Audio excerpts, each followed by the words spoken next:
اب میں نے عبداللہ ابن عمر رضی اللہ عنہ کی روایت آپ کے سامنے خلاصہ ذکر کیا کہ وہ فرماتے کیا ہمارے پاس ہے سب سے پہلے قرآن کریم کی آیت کی تفسیر.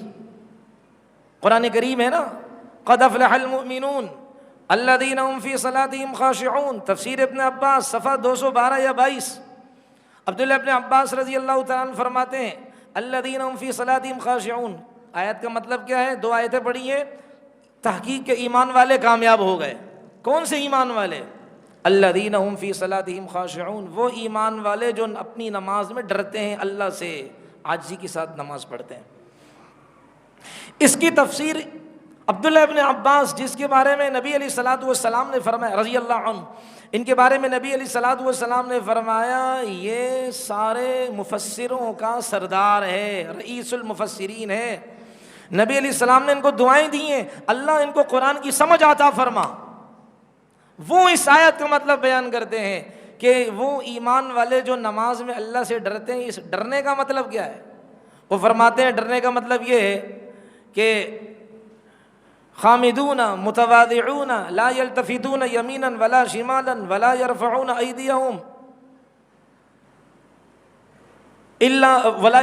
ایدیہم فی الصلاۃ الا عند تکبیرۃ الاولی. اس کا مفہوم یہ کہ نماز میں ڈرنے والے، اس کا مطلب یہ ہے کہ وہ نماز کو اللہ کے سامنے خضوع کے ساتھ پڑھتے ہیں، دائیں بائیں نہیں دیکھتے. یہ نہیں دیکھتے کہ کون آ رہا ہے کون جا رہا ہے، نہیں، دائیں بائیں بھی نہیں دیکھتے، اور اپنے ہاتھوں کو بار بار اٹھاتے بھی نہیں. نماز میں صرف ایک ہی دفعہ اٹھاتے ہیں، اور وہ کب؟ صرف تکبیر تحریمہ کے وقت بس. عبداللہ ابن عباس فرماتے رضی اللہ عنہ. اور دوسری روایت حضرت عبداللہ ابن مسعود رضی اللہ تعالی عنہ، ان سے روایت ہے، وہ خود فرماتے ہیں، اور انہوں نے یہ بخاری شریف میں موجود ہے کہ نہیں، یہ والی نہیں، دوسری روایت ہے، یہ تو دوسری جگہ پر ہے، اور اس کی جو سند ہے بڑی مضبوط سند ہے. عبداللہ ابن مسعود فرماتے رضی اللہ تعالی عنہ کہ میں نے اللہ کے رسول علیہ الصلوۃ والسلام کو دیکھا، میں نے حضرت ابو بکر صدیق کو دیکھا، میں نے عمر فاروق کو دیکھا، ان 3 بڑی بڑی ہستیوں کو دیکھا کہ وہ صرف اور صرف پوری نماز میں ایک دفعہ ہاتھوں کو اٹھاتے تھے، اور وہ نماز کے شروع میں. ابو حمید الساعدی رضی اللہ عنہ، بخاری شریف کی روایت یہ ہے، انہوں نے ایک دفعہ صحابہ موجود تھے، جتنا مجمع ان کے پاس تھا، ان کے سامنے کہا انا احفظکم لصلاۃ رسول اللہ صلی اللہ علیہ وسلم، میں تم سب میں سب سے زیادہ نبی علیہ السلام کی نماز کو محفوظ کرنے والا ہوں، مجھے تم سے زیادہ پتہ ہے. صحابہ اس میں ریس لگاتے تھے، ہم اس میں لگاتے ہیں رات کو کتنی جی بی ضائع کی، ہم اس میں ریس لگاتے ہیں.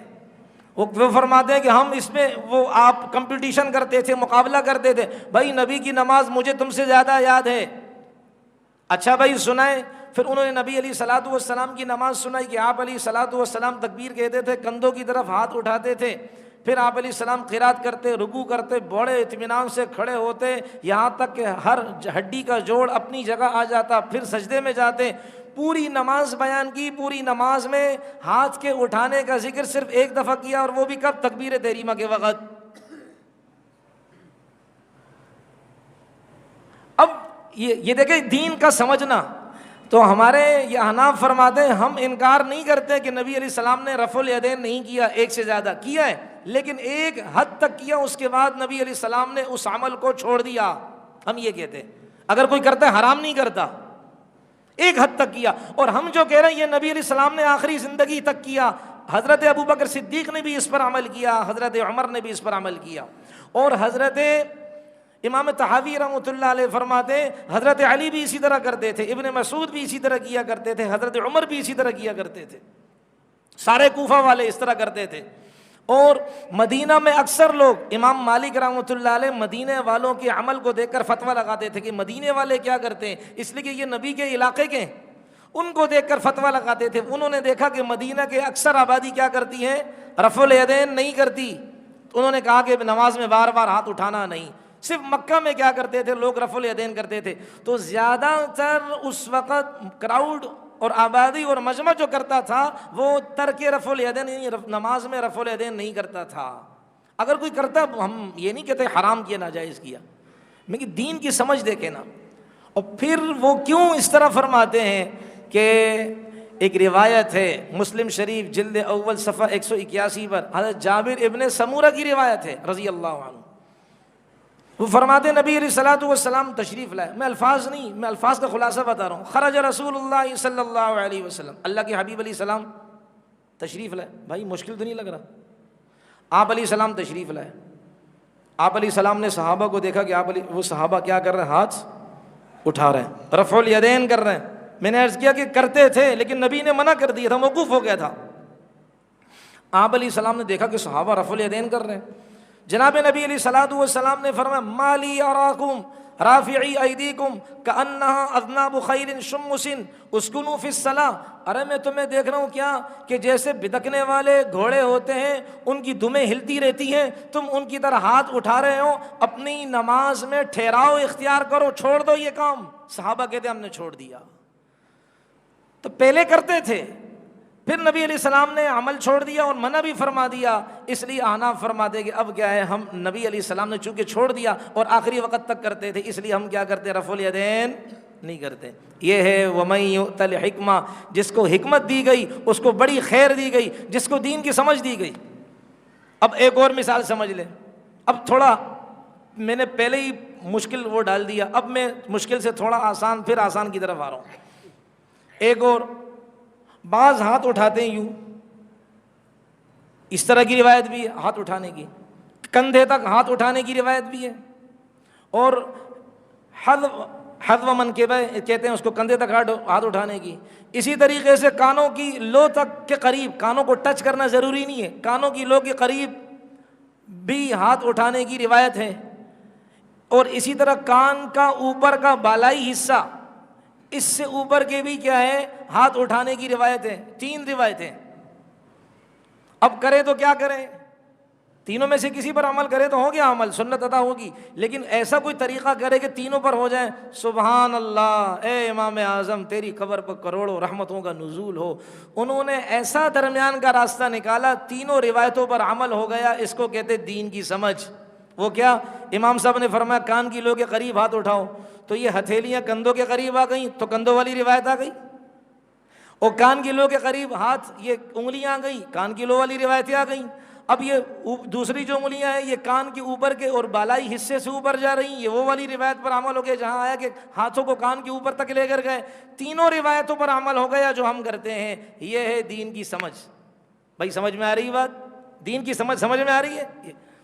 تیسری مثال سنیں، دیکھیں، اس لیے اگر کہیں ایک کسی روایت پر عمل دیکھ رہے ہیں کہ وہ روایت کا ترجمہ یہ ہے اور اس سے کوئی شرعی مسئلہ نکل رہا ہے، فوراً نہ کریں، ہو سکتا ہے اس کا حکم تھا پھر ختم ہو گیا۔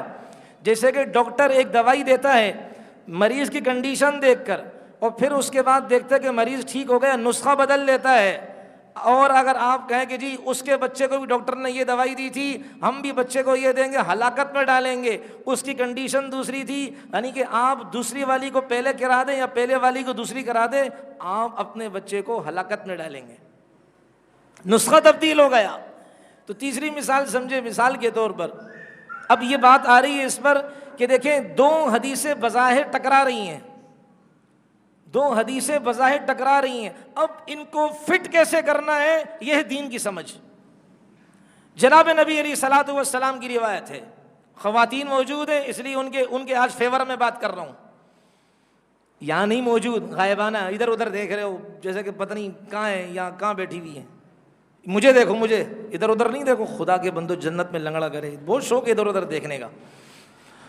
تو رسول پاک علیہ الصلوۃ والسلام نے، ایک حدیث میں آتا ہے، آپ علیہ الصلوۃ والسلام نے فرمایا، جس کا مفہوم یہ تقطع الصلاۃ المرأۃ والحمار والکلب، 3 چیزیں نماز کو توڑنے والی ہیں، قاف طا عین قطع، اس کے معنی آتے ہیں توڑنا، کاٹنا۔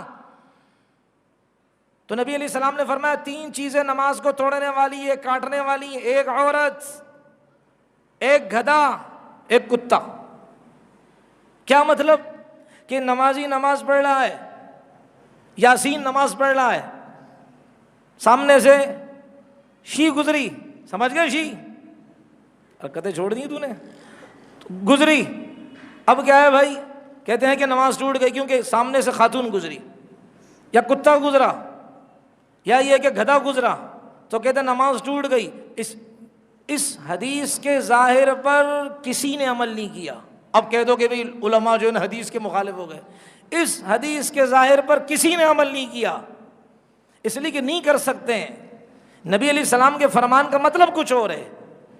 اس حدیث کے ظاہری الفاظ اگر کوئی ساتھ قطع یقطع توڑنے کے معنی میں ہے تو تقطع الصلاۃ، تقطع فعل ہو گئے، الصلاۃ مفعول بھی ہے، المرأة فاعل اول ہے، الکلم فاعل ثانی، الحیار فاعل ثالث ہے، ہو گیا.